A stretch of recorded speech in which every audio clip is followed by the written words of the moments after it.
नमस्कार साथियों, स्वागत है आपका दृष्टि आईएएस के इन फोकस प्रोग्राम में। मेरा नाम है मनीष। हाल ही में रक्षाबंधन के दिन, जो कि श्रावण मास की पूर्णिमा को मनाया जाता है, एक महत्वपूर्ण खगोलीय घटना देखी गई जिसको हम सुपर ब्लू मून के नाम से जानते हैं। सुपर ब्लू मून की घटना दुर्लभ क्यों है और ये वस्तुतः क्या होती है, आज इन फोकस के प्रोग्राम में समझने का प्रयास करेंगे। सबसे पहले देखते हैं कि इस पूरे टॉपिक के अंतर्गत हमारी चर्चा के सामान्य पक्ष क्या रहने वाले हैं। सबसे पहले उस खबर को जानना है जिसके कारण ये पूरा टॉपिक चर्चा में है। इसके बाद देखेंगे कि सुपर ब्लू मून वस्तुतः होता क्या है। इसमें तीन घटनाओं का संयोजन है। पहली घटना है पूर्णिमा, यानी जिस दिन हमें पूरा चंद्रमा दिखाई देता है। चंद्रमा का जो दृश्यात्मक हिस्सा होता है वो पूर्ण रूप से दिखाई देता है।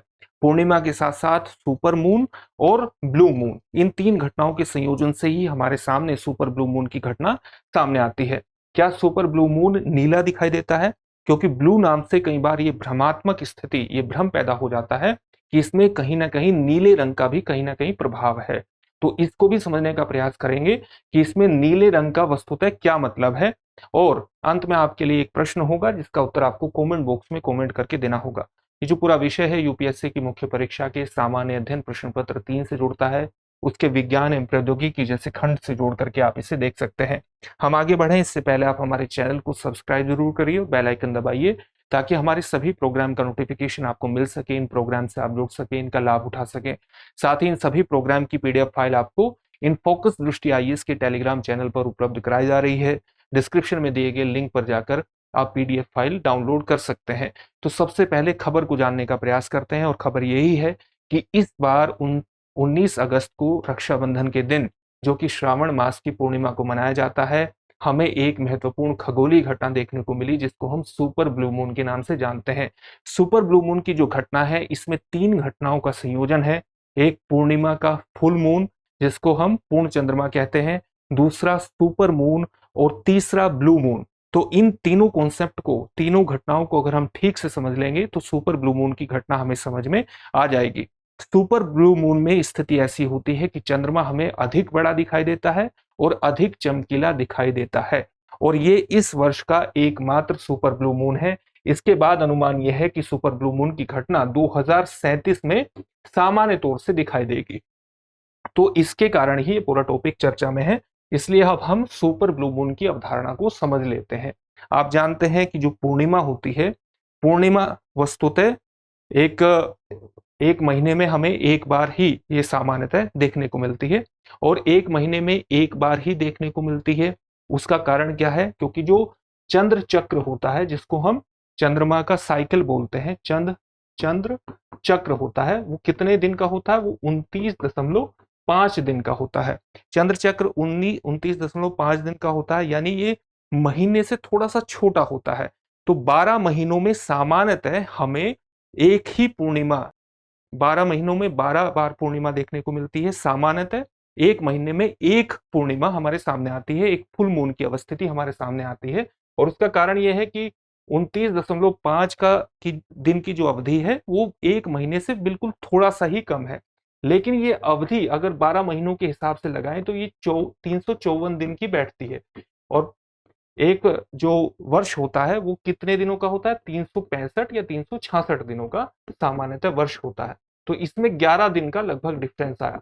11 दिन का डिफरेंस आया तो इसका मतलब क्या हुआ? इसका मतलब ये हुआ कि 2.5 से 3 साल की अवधि में एक टाइम ऐसा भी आएगा जिस वर्ष हमें 12 बार पूर्णिमा की अवस्थिति देखने के बजाय 13 बार पूर्णिमा की अवस्थिति दिखाई देगी। तो एक बात तो ये हुई। तो अगर हमें 13 बार पूर्णिमा की अवस्थिति दिखाई देगी तो इसका मतलब ये हुआ कि कोई महीना ऐसा होगा जहां पर एक महीने में हमें दो पूर्णिमा की अवस्थिति, दो फुल मून की अवस्थिति दिखाई देगी।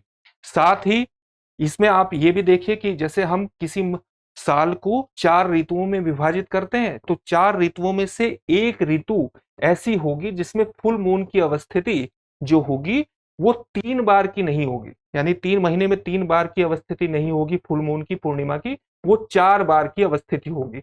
अब इसी के आधार पर समझ लीजिए कि नासा कहता है कि जिस महीने में दो पूर्णिमा की अवस्थिति यानी दो फुल मून की अवस्थिति है, उसमें दूसरी पूर्णिमा को आप परिभाषित करेंगे किस रूप में? दूसरी पूर्णिमा को आप परिभाषित करेंगे ब्लू मून की घटना के रूप में, ब्लू मून की घटना के रूप में। साथ ही एक और संगठन है जिसको आप 1937 में मेन, अमेरिका में एक राज्य स्थित है जिसको हम मेन कहते हैं, तो मेन फार्मर्स एल्मेनेक ने 1937 में परिभाषित किया कि 4 ऋतुओं में से वो ऋतु जिसमें 3 बार की बजाय पूर्णिमा 3 बार की बजाय दिखने की बजाय 4 बार दिखे, तो 4 बार जिस ऋतु में दिखेगी, फॉर एग्जाम्पल सोलर सोलेस्टाइस यानी ग्रीष्म ऋतु की शुरुआत 21 जून के बाद शुरू हो गई है, तो अगर इस ग्रीष्म ऋतु की अवस्थिति में 4 बार पूर्णिमा की अवस्थिति आएगी, तो जो तीसरा पूर्णिमा की अवस्थिति होगी, तीसरी पूर्णिमा की अवस्थिति होगी, उसको हम ब्लू मून के रूप में परिभाषित करेंगे। अब ये जो 19 अगस्त के दिन, रक्षाबंधन के दिन ब्लू मून की अवस्थिति आई है, ये वस्तुतः इसकी परिभाषा के अनुसार है, नासा की परिभाषा के अनुसार नहीं। नासा की परिभाषा के अनुसार जिस महीने में 2 पूर्णिमा आएंगी, उसकी दूसरी पूर्णिमा को आप ब्लू मून के रूप में परिभाषित करेंगे। लेकिन जिस ऋतु में 4 पूर्णिमा आएंगी, उस 4 पूर्णिमा से तीसरी पूर्णिमा को आप ब्लू मून के रूप में परिभाषित करेंगे। ये परिभाषा दी है मेन फार्मर्स एल्मेनेक द्वारा। तो मेन्स फार्मर्स एल्मेनेक की परिभाषा के अनुसार ही 19 अगस्त को ब्लू मून की घटना घटित हुई। तो ये पूर्णिमा और ब्लू मून की घटना हमने देख ली। अब हम देखते हैं कि सुपर मून की अवस्थिति क्या होती है।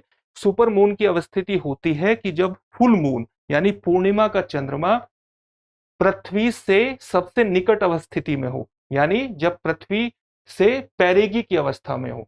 जब चंद्रमा और पृथ्वी सबसे निकटस्थ अवस्था में होते हैं, उस अवस्था को क्या कहते हैं, उस बिंदु को क्या कहते हैं, उसको हम कहते हैं पैरेगी की अवस्था।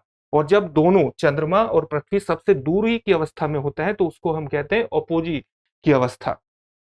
तो जब चंद्रमा और पृथ्वी सबसे निकटस्थ बिंदु पर होते हैं, जिसकी दूरी लगभग 3,63,300 किलोमीटर की होती है, और इसके साथ साथ पूर्णिमा यानी फुल मून भी अवस्थित हो, तो इस स्थिति को हम क्या कहेंगे, इस अवस्थिति को हम कहेंगे सुपर मून की अवस्थिति।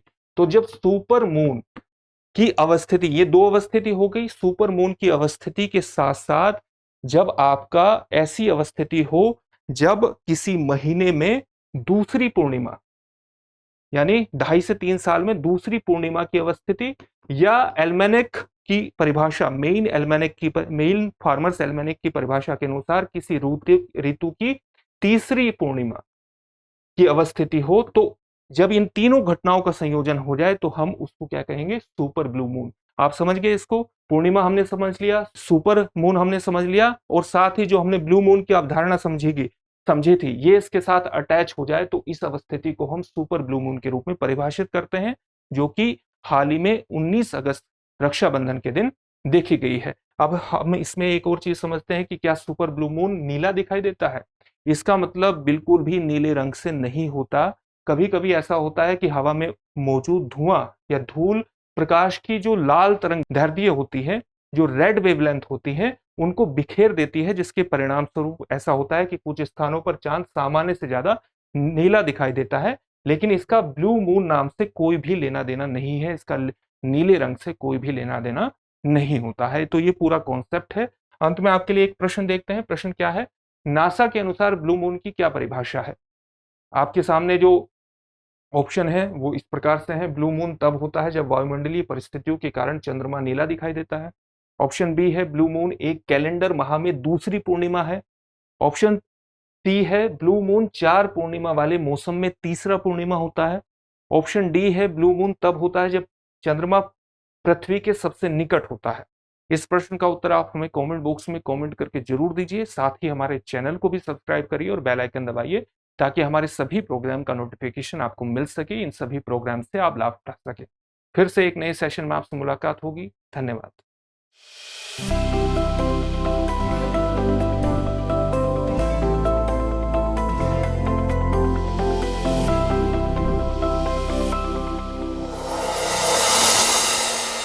डियर व्यूअर्स, अपने एग्जाम की तैयारी को और बेहतर करने के लिए हमारे चैनल को लाइक, शेयर और सब्सक्राइब करना न भूलें।